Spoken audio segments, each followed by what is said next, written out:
technology that is built for your every sense.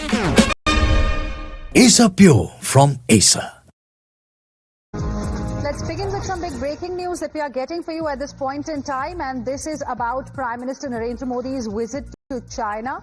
Remember, he's going to first visit Japan and then he will be visiting China for the SCO summit. And what we can tell you right now is about a bilateral that has been confirmed, a bilateral between India and China, between Prime Minister Modi and Xi Jinping, and this is going to be on the sidelines of the SCO summit. Let's go across to my colleagues who are tracking the story closely. We have Rishabh joining us live right now for more on this. Rishabh, give us more details. Now, a bilateral between Prime Minister Modi and Xi has been confirmed. Well, definitely. What we are given to understand in tangent when Prime Minister reaches for the SCO summit on Sunday, we'll have one bilateral between Prime Minister Narendra Modi and the Chinese President Xi Jinping, and this will be the first bilateral that will take place after Kazan last year, after which India and China warmed up to each other again after a good, cold relationship for almost 5 years and since Galwan. And now what we are given to understand that there will be about 4 bilateral meetings that will take place in Tangent, where Prime Minister would be participating. One definitely is confirmed with China. China being the host country, this is going to be very, very important. Remember, this comes at a time when the world is reeling under the tariff triad of Washington, and India and China have held their ground very categorically against China. Whole Trump tariff threats that are coming in. So it will be very interesting to see how that meeting goes on and what all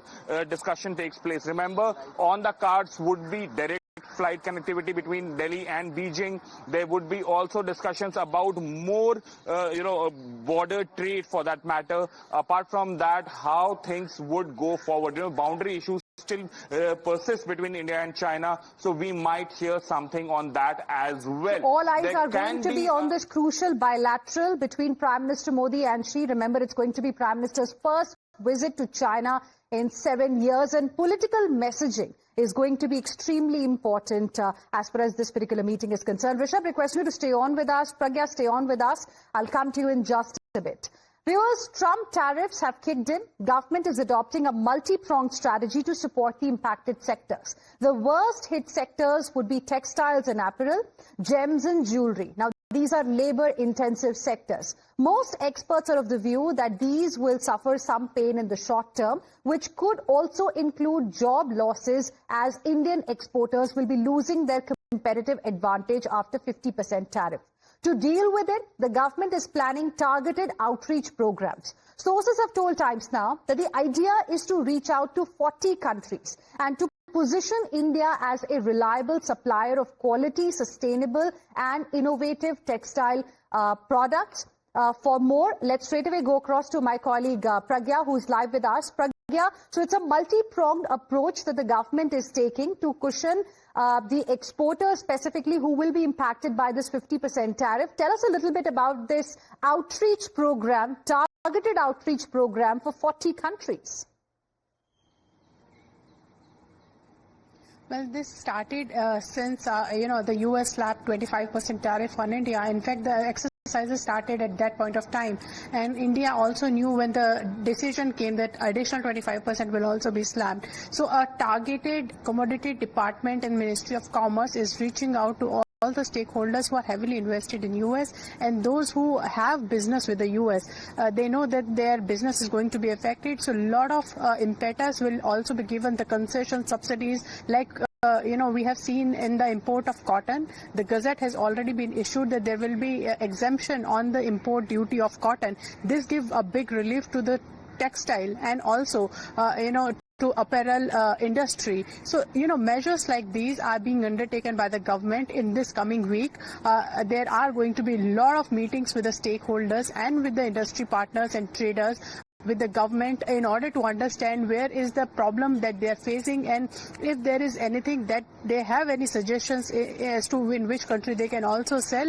This is also being looked into, and if there is any kind of concession that the government of India can do, this will also be taken into consideration, because government believes that national interest, they are also looking into it. So national interests come first, but we also have to look out for our traders, and this is exactly the reason why FTAs have been fast-tracked. And also government is looking at other 50 countries where they can sell the product, and also in countries where we have saturation, there is a lot of scope of other products as well. This has also been explored. Export diversification is another angle that government is exploring right now.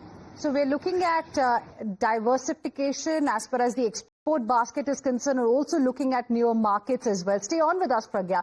And apart from this, as Pragya was also telling us, government has extended exemption on cotton import duty till 31st of December. Now, this is being seen as a move that will help the textile industry place long-term cotton import orders. This was the demand of the sector as well. Earlier, in fact, this exemption was till September 30th. And now Trump's 50% tariff strike hit us even as a trade deal between India and US was being negotiated. So what happened to that? That's the big question. Is it over now? Well, there have been 5 rounds of negotiations so far. They began in March this year. The scheduled 6th round has been postponed. That was supposed to happen on 25th of August. India has made its point absolutely clear. It is India first, and the government will not compromise on the interest of farmers, small entrepreneurs and the fishing community. Now, as per sources, India has kept the door open for negotiations, but they are contingent on how each country deals with the red lines. For more, let's go back to Pragya, who continues to be with us. Pragya, so on one hand, of course, countermeasures are being taken. On the other hand, the communication line remains open, but that clearly means for India, India's interest is going to remain on top. Do we know when the next round of negotiations could perhaps happen?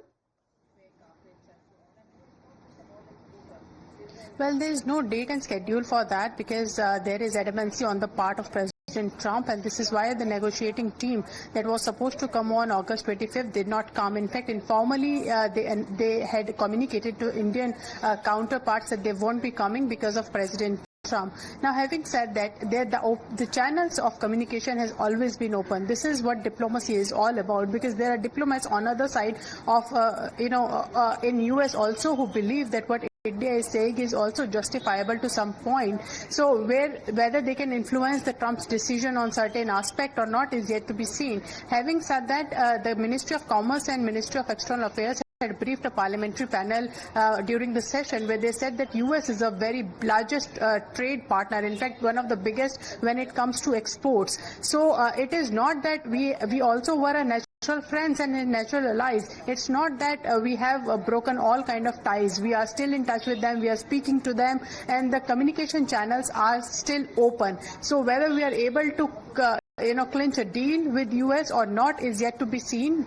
But government of India also believes that we should ready for anything and everything, given the uncertain geopolitical conditions, and also the uncertain and also the unpredictable nature of President Trump. So government of India is also prepping itself, and also the traders, and also the community as well for that. But they also want that US should have a saner sense prevail in US, and they will come on board, because this will eventually hurt US as well.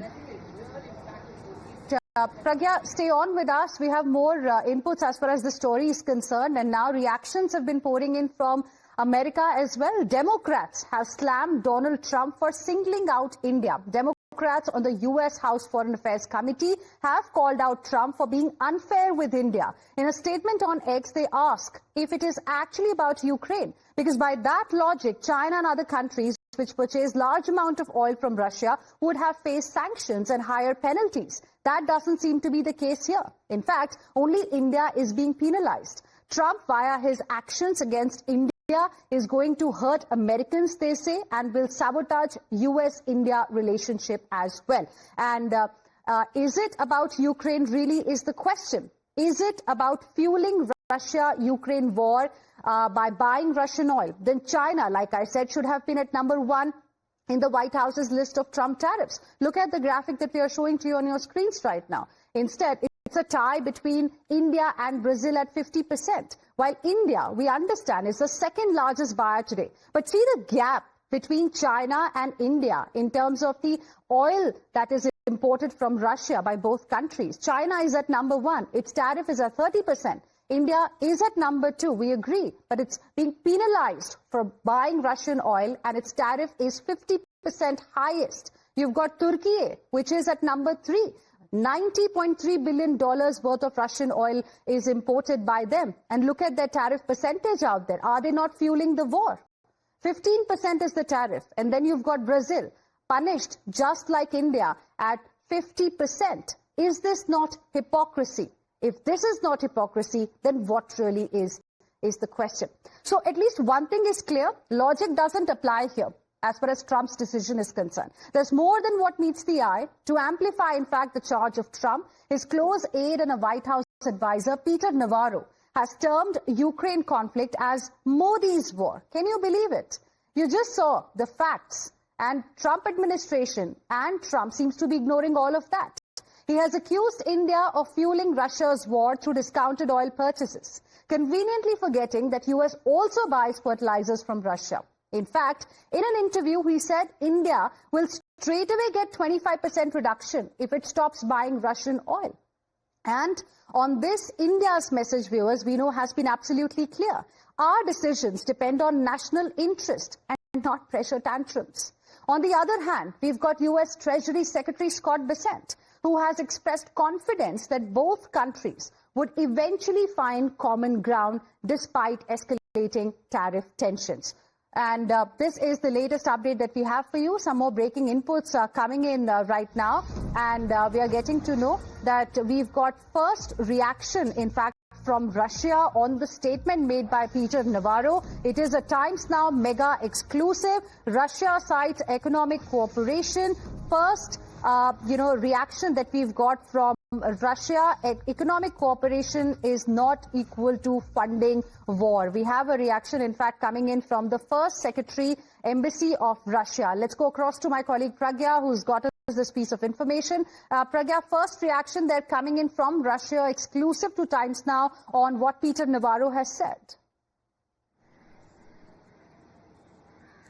Well, absolutely. Boris Greshnow, who is the First Secretary Political Embassy of Russia, when asked about the US charge about India funding this Ukraine war, he said if oil is cheap, you buy it. And this is the economic relationship that is between two countries, and it is not about funding the war. The two countries should engage in economic activities. This was his limited reaction to the question. But having said that, because he's a diplomat, this was enough. And in fact, he also commented on Mr. Trump, saying that we appreciate the U.S. Attempt for peace process, but we should know that Mr. Trump works for media. He is a full-fledged media figure, and also we know what the policy of West has been about other regions. So the approach has changed, but the mentality hasn't changed. So this is a very stark reaction that has come from the Embassy of Russia on this particular tariff war that US has waged on India. Please stay on with us, Pragya. Let me go back to Rishabh as well, who continues to be with us at this point in time. Rishabh, another question that comes to mind is, why should US be dictating where should India buy its oil from or deal with its energy needs? Well, United States still lives in 1980s or 70s, maybe where India was still a slowly developing country for that matter.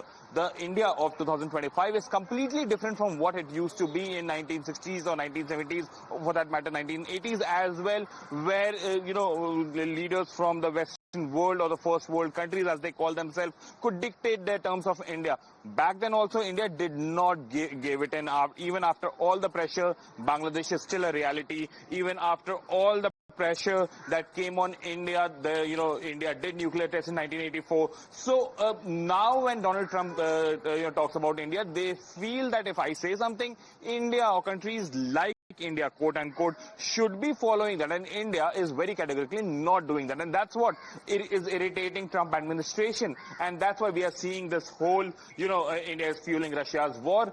Why is China not fueling Russia's war? This question has not been answered by Donald Trump. Why is Turkey, for that matter, not fueling Russia's war? That has not been answered. Why is the European Union, which is the largest importer of LNG from Russia, is not fueling that war? The answer is not there. So basically, Donald Trump has made it, make this whole foreign policy of the United States about himself rather than the actual foreign policy that should have been to engage with a country, a market like India. And it's all about ego of Donald Trump. That is what the experts suggest is hurting the India-US relationship right now.